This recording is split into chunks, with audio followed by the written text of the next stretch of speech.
Ustaz, tolong ajarkan saya satu amalan yang dengan itu saya akan mencintai Allah dan tidak akan ada apapun lagi selain Allah dalam hidupku. Jika terlalu banyak saya tidak sanggup satu amalan saja. Alhamdulillah. Baik. Sudah? Sudah, langsung jawabannya dari Quran saja. Di Quran surah kedua Al-Baqarah ayat 222. Sudah? Quran surah kedua ayatnya 222. Di ujungnya, innallaha yuhibbut tawwabina wa yuhibbul mutatahhirin. Allah akan sangat mencintai orang-orang yang senang taubat dan senang menjaga diri dari maksiat. Maka kalau Anda tanya amalannya apa? Singkat saja, rajin istighfar. Sudah? Rajin apa? Istighfar dan menghindarkan diri dari maksiat. Itu jawaban Quran langsung supaya mendapatkan cinta Allah. Kalau mau latihan istighfar yang enak, lakukan sebelum subuh. 5-10 menit sebelum subuh. Itu ada di Al-Quran surah ke-15 ayat 18. Ada orang-orang yang rutin istighfar sebelum subuh tiba. Nama waktunya sahar. Wabil asharihum yastaghfirun. Astaghfirullahalazim. Astaghfirullahalazim. Astaghfirullahalazim. Alladzi la ilaha illa huwal hayyul qayyum wa atubu ilaih.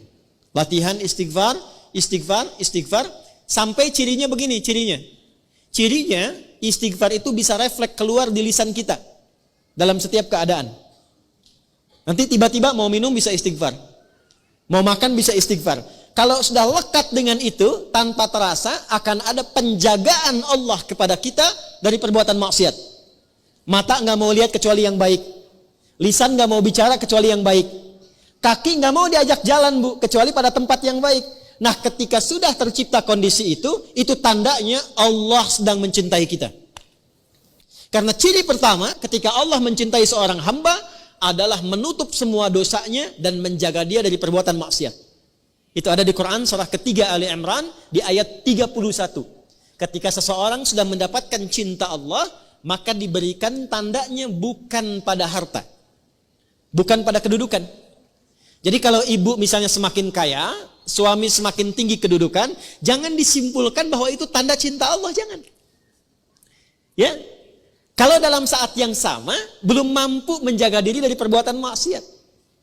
Tanda cinta yang Allah berikan yang pertama pada seorang hamba adalah menghapuskan dosanya dan menjaga hamba itu dari perbuatan maksiat.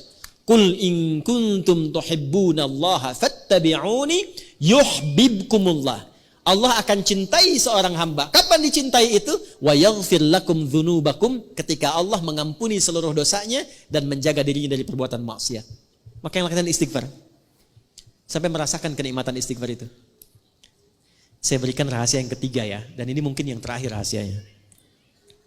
Bu, kalau istighfar sudah rutin dan rutin dilakukan dalam diri, maka yang paling dahsyat itu bahkan bisa menghadirkan nikmat Allah sebelum kita menjalani kebutuhannya.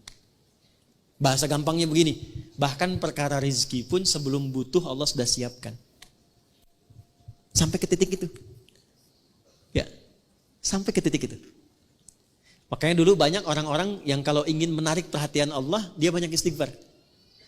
Atau punya hajat itu, ya sesuatu yang bahkan penting, itu istighfar. Saya pernah cerita nggak di sini kisah tukang roti dengan Imam Ahmad tuh? Pernah nggak? Kan? Ada seorang tukang roti itu rajin istighfar. Istighfar. Satu kali Imam Ahmad itu nggak tahu kenapa pengen jalan.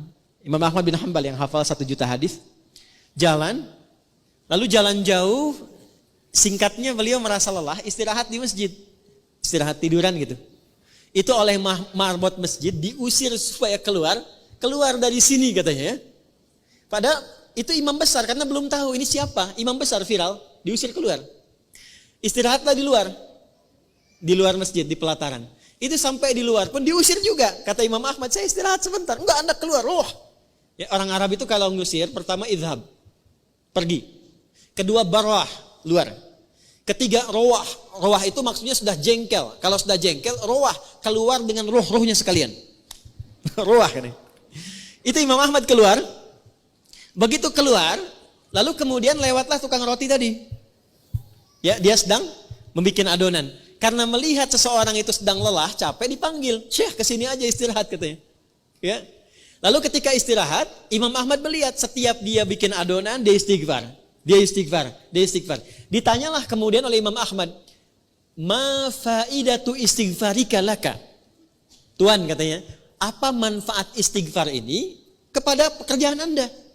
Karena saya lihat setiap mau bikin adonan istighfar, selesai istighfar, bikin lagi istighfar. Imam Ahmad bukan tidak tahu manfaatnya, tapi ingin memastikan apakah keberkahan istighfar itu hadir pada tukang roti ini atau tidak. Maka apa jawabannya? Perhatikan jawabannya. Wallahi, ini kisah nyata. Demi Allah, tidak pernah saya membiasakan istighfar ini kecuali semua hajat saya dikabulkan oleh Allah Subhanahu wa taala. Tidak pernah saya baca istighfar ini kecuali semua hajat saya dikabulkan oleh Allah Subhanahu wa taala. Cuman satu yang belum terkabul sampai saat ini. Apa itu kata Imam Ahmad? Saya bermohon kepada Allah dengan istighfar saya, ya Allah, mohon pertemukan saya dengan Ahmad bin Hambal sebelum saya wafat atau sebelum beliau wafat. Maka kata Imam Ahmad, astagfirullah katanya. La haula wala quwata illa billah. Jadi karena istighfar ini saya diperjalankan, saya dikeluarkan dari rumah Allah di masjid, bahkan saya dikeluarkan dari halaman masjid hanya karena istighfar Anda untuk bertemu dengan Anda. Sayalah Ahmad bin Hambal. Ya. Ibu jangan lakukan itu pada saya ya.